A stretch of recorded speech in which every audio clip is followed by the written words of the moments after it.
This is John Occhi, Realtor with Keller Williams and the Excellence in Real Estate team. Thank you for joining me for part 2 of my 5-part video report based on my written report that's available to all of my clients. That's called 5 Things You Absolutely, Positively Must Know Before You Buy Your Hemet Home. I will give you instructions at the end of this report if you would like to contact me for a copy of this report.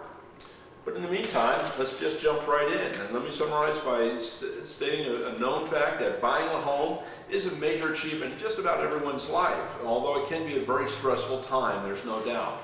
And one of the things that you need to eliminate that stress is to ask the right questions, to become involved in the process and be a leader and not a follower. The whole purpose of this report is to stimulate your thought process so that you will ask your realtor the right questions that are going to get you through the entire transaction, not just finding the home, but the entire process of closing escrow and unpacking your boxes in your new home. That's the objective, that's the goal, and that's what your realtor is for. And that's what we at Excellence in Real Estate team certainly provide, that type of service to all of our clients. So in this special report, we're going to talk about why selling first is so important. If you're looking to buy a house and you already own a house, then you want to sell your first house before you buy your next house. It's kind of like trading in a car.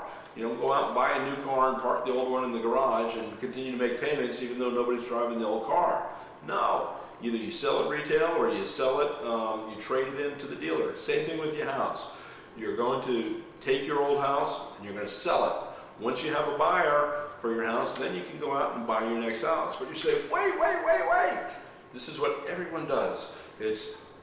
But I don't know if there's the right house out there for me. Trust me, the right house is out there. There's more inventory today. This is March 2006. There's more inventory. There's almost twice as much inventory today as there was a year ago. All right? That's why you need to sell your house, because one, you don't want to be stuck with making 2 payments if you moved in with no contingency. And second, if you do have the contingency, you got to realize that's really weakening your buying position. Let's explore the first possibility first. You've got a good job, maybe you've gotten a good promotion, both you, 2 spouses are both working and you're doing pretty well, and you figure if you had to, you could afford an extra $2,500, $3,000 a month payment just for a couple months while your house was on the market until it sold. Well, what happens if your house sits on the market for 6 months? Can you really afford to do that? Because right now, that's pretty close to the average time on market. Depending on the size and the exact area you're in, there's some variations, but that's pretty close to what's happening today. Inventory's doubled in the last year, from having about a 3-month supply of inventory to about a 6-month supply of inventory. So you have to make sure that you're comfortable with not only the payments on the house, but the insurance and the mortgage, and then you have a vacant house sitting there. Is it subject to vandalism? You know, are the neighborhood kids sitting there? Are they having make-out parties in the house, breaking into a back window? Who knows? All right? Things like this happen all the time in all types of neighborhoods. Really nice neighborhoods, really middle-of-the-road neighborhoods, and some really undesirable neighborhoods. So you don't want to let your house sit vacant while you're living the high life in your new, bigger, newer, more modern, closer to the schools or whatever else it is that you bought the new house for. It's not a good idea, especially in a changing market that we're in. So how do you deal with this? Let's talk about a contingency offer and what happens in a contingency offer. Let's say you go out and you're house shopping and you go out with a realtor who just wants to take you out, writes the offer, like, let's do it now, okay, let's find the house and don't worry about your other house, we'll sell it later. That's the attitude of a lot of realtors that are out there. Okay, so how do you deal with this? You're going to go out and you're going to find a house that you like and you're going to write the contingency offer.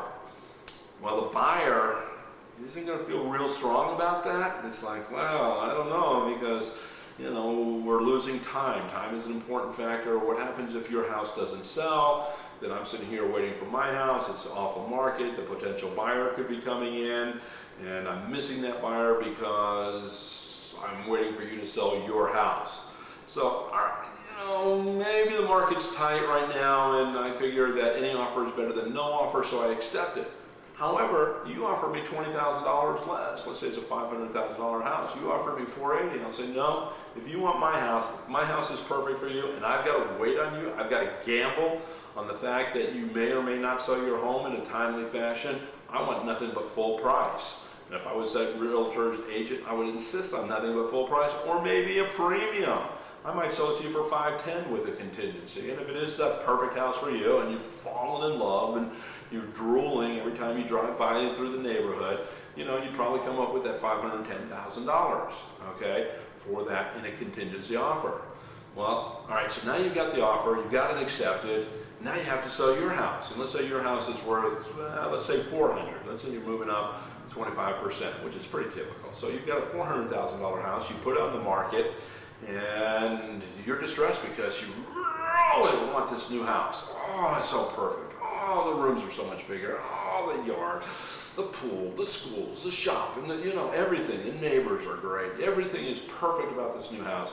And you can't sleep at night because you just have this new house on your mind. Well, that's going to carry over in your mannerisms and in everything about you. And so when potential buyers are looking at the house, they're going to pick up on this. Okay, and that's why you want to have a realtor be your intermediary and not deal directly with any potential buyers. Let your realtor have all contact with the buyers and not you.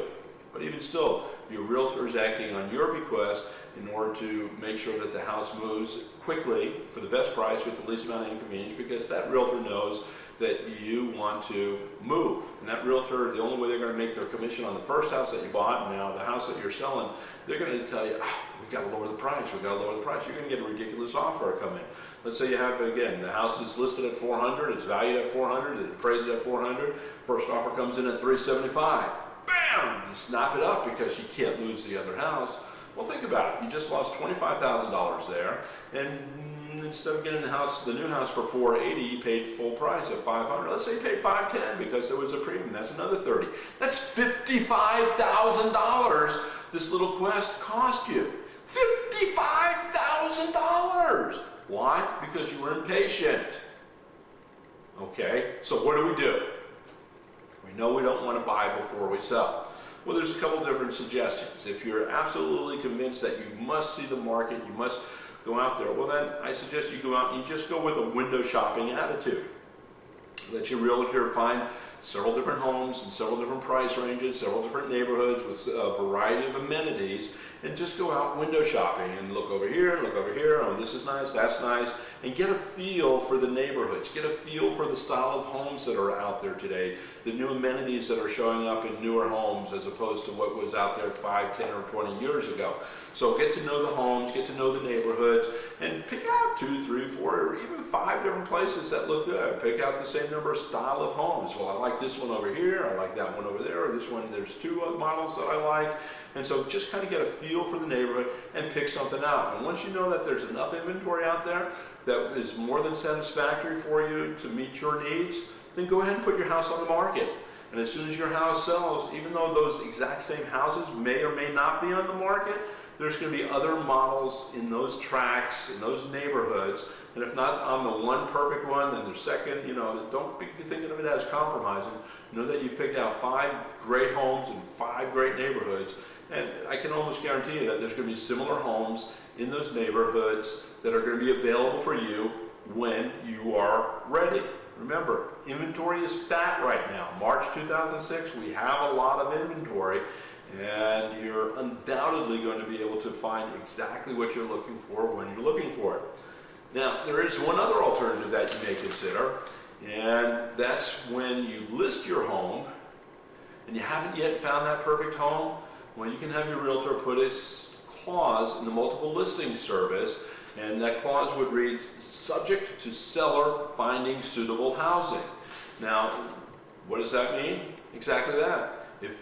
When you have an offer that comes in that says, okay, you're going out house hunting right now, that means that you've got to go out and we've got to go and look at those houses. If you've done the window shopping, now is the time to narrow it down. And if all of a sudden the market's dried up and there's just nothing available, well, you don't have to move. You haven't entered into a binding contract that dictates that you must move. It only dictates that you must move if 2 little letters, but that's the key word right there, if you can find suitable housing. It makes it pretty painless, pretty simple, and very, very safe. So, I hope that this answers some questions and gives you food for thought, and you can see yourself in one of these three scenarios, and hopefully it's not the first one where you bought first and now you're making either two mortgages or you're upside down because you're paying top dollar and selling your house at discount. But you'd much rather be out there window dressing, window shopping, or putting in contingency clauses in the contract as the seller. So if this helps, I certainly appreciate your time, and I hope again that I have stimulated your thought process. I hope you join me again for the next segment of my special report. Part number 3 is we're going to play the game of nines. Yeah, the game of nines. Fun, fun, fun. So come back and join me. My name is John Occhi with the Excellence in Real Estate team at Keller Williams. I can be reached directly at 951-443-6259. Or go ahead and email me at thehouseseller@gmail.com. So thanks so much, and until next time, may you and yours have a great day, make every day a great day, and God bless you. Thanks again.